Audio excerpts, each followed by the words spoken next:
Hi, are you looking to build a model railroad? Well, I am too. And if you look around me, there's nothing down here. No layout, not even a shelf on the wall. But we're going to change that as time goes. Because together, through the next series of episodes, we're going to be building a model railroad as well as doing other things on the layout. Like what, you might ask? Well, we're going to be laying track. We're going to be talking about scenery. We're even going to have segments talking about certain things that I'm building on the workbench. As we talk, we're also going to be going together as things are getting built, showing you how it's done, where I get things. So you can actually see the process of how to build things. It's really not as difficult as it's made out to be. If any of that interests you, stick around. My name is Scott, and welcome to CP Lewis.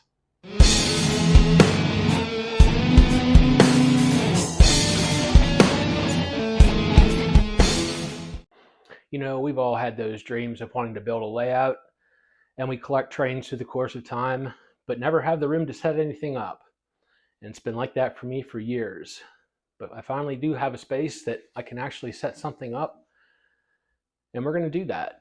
Along the way, we're also going to be talking about different things, not just layout building, but also scratch building things. One of the things I'm going to be showing you is how to paint and decal engines.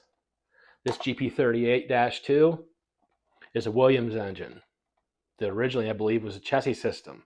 But as you can see now, it's a Conrail engine. Just by painting and decaling, I saved myself a lot of time with having to hunt one down because I just built it for myself. And I couldn't be more happier with how it turned out. What about scratch building? Do you ever think about wishing you could have a certain locomotive or engine on your layout that maybe doesn't exist because a manufacturer hasn't done it yet? How about you make it by yourself? That's what I've done. If we look here, this is a Conrail C32-8. This was scratch built using a -9 cab from Williams, a cab from a U33, and a nose off of B23-7. I ordered the nose from Atlas, and with some simple splicing and some painting, and again, decal work, I now have a C32-8. I don't know how many of these exist in O-scale, but I can tell you I do have one. Through the course of time, we're going to do this again, and I'm going to build another one, and I'm going to show you how I did it, how to put it together, step by step.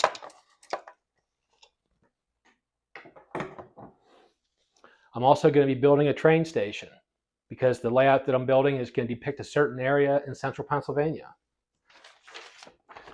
Here's the layout plan I've come up with. I drew this to 3/8" scale. I'm sitting right here in this spot as we speak.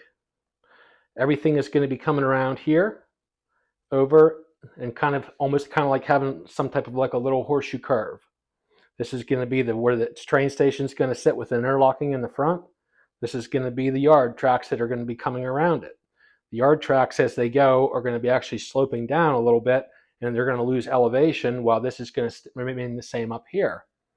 This is going to be the Lewistown station from Lewistown, Pennsylvania. That's where I grew up watching trains most of my life.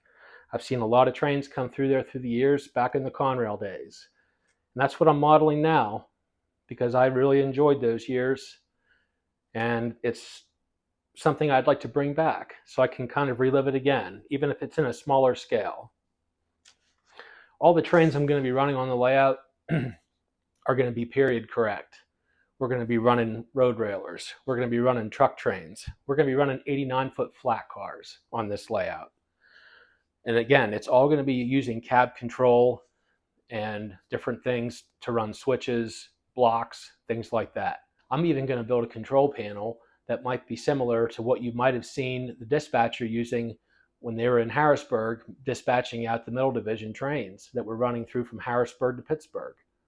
We're only catching a small glimpse of that entire line. But this is the one that hits home the most for me because this is the one I had the most memories of rail fanning in my younger years. And occasionally I still go there today. Now taken over by Norfolk Southern, yeah, we still get to enjoy the trains coming through, but is it still the same as seeing the old Big Blue running through? No, it's not. Times we all get a little jittery, I guess, in front of cameras. I've never done this before. This is the first time for me. So hopefully I warm up as time goes and I don't sound so off, I guess. This is going to be an exciting time. I hope you stick around and I hope you watch. Through the next several weeks, I'll be gathering material and we're going to start building a layout together. So stay tuned for that.